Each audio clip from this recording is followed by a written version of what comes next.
അപ്പോൾ എല്ലാവർക്കും സുഖമാണെന്ന് കരുതുന്നു. അപ്പോൾ ഇന്ന് ഞാൻ വന്നിരിക്കുന്നത് ഒരു ക്യാരറ്റ് പുഡിങ്ങിൻ്റെ റെസിപ്പിയുമായിട്ടാണ്. അപ്പോൾ നമുക്ക് അത് ഉണ്ടാക്കുന്നത് നോക്കാം.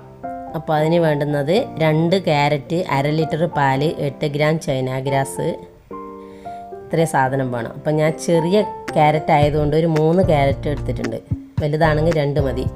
അപ്പോൾ അതിനെ നൈസായിട്ട് അരിഞ്ഞ് ഒരു പാനിലേക്ക് ഇട്ട് കൊടുക്കുക. അതിലേക്ക് നമ്മൾ 1/2 ലിറ്റർ പാൽ ഒഴിച്ച് നമ്മളതിനെ 1/2 കപ്പ് പഞ്ചസാര ഇടുക.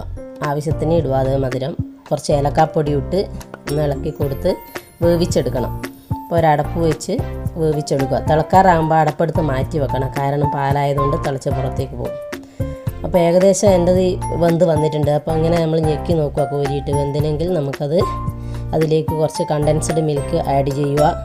അതിലേക്ക് ഒരു ടീസ്പൂൺ വാനില എസൻസും കൂടെ ആഡ് ചെയ്യണം. അപ്പോൾ ഇത്രയും സാധനം ഒഴിച്ച് നന്നായി ഇളക്കി നമ്മൾ അടുപ്പത്ത് നിന്ന് ഇറക്കി വെക്കുക. നന്നായി തണുത്തതിന് ശേഷം നമ്മളൊരു മിക്സിയുടെ ജാറിൽ ഒഴിച്ച് നന്നായി നൈസായിട്ട് അരച്ചെടുക്കുക. അരച്ചെടുത്തതിന് ആ പാനിലേക്ക് തന്നെ ഒഴിച്ച് വെക്കുക. ആ സമയത്ത് നമ്മളൊരു ചൈന ഗ്രാസ് 8 ഗ്രാം പുതിർത്ത് വെച്ചിട്ടുണ്ട്, ഒരു 15 മിനിറ്റ്. അതിനെ നന്നായിട്ട് ഉരുക്കിയെടുക്കണം അടുപ്പത്ത് വെച്ചിട്ട്, കുറച്ച് വെള്ളം കൂടി ഒഴിച്ചിട്ട്. അപ്പം അത് ഏകദേശം ഉരുക്കി വന്നിട്ടുണ്ട്. നമുക്കതിനെ ഒരു അരിപ്പ വെച്ചിട്ട് നമ്മൾ അരച്ച് വെച്ച ക്യാരറ്റ് ജ്യൂസിലേക്ക് ഒഴിച്ചു കൊടുക്കുക. അപ്പോൾ അതിൻ്റെ കരടൊക്കെ ഉള്ളിൽ പോകണ്ടെന്ന് വരുന്നതാണ് അരിച്ചു കൊടുക്കുന്നത്. അപ്പോൾ അങ്ങനെ അരിച്ച് വെച്ച ജ്യൂസിന് നമ്മൾ നന്നായിട്ട് ഒന്നുകൂടി അടുപ്പത്ത് വെച്ചിട്ട് ഇളക്കി കൊടുത്ത് തിള വരാനാകുന്ന സമയത്ത് ഒന്നുകൂടി ഇറക്കി കട്ടിയുള്ള ഒരു പാത്രത്തിലേക്ക് ഒഴിച്ചു കൊടുക്കുക. അപ്പോൾ നന്നായിട്ട് തണുത്തതിന് ശേഷം നമ്മളത് ഒരു നൈറ്റ് ഫ്രിഡ്ജിൽ വെച്ചു.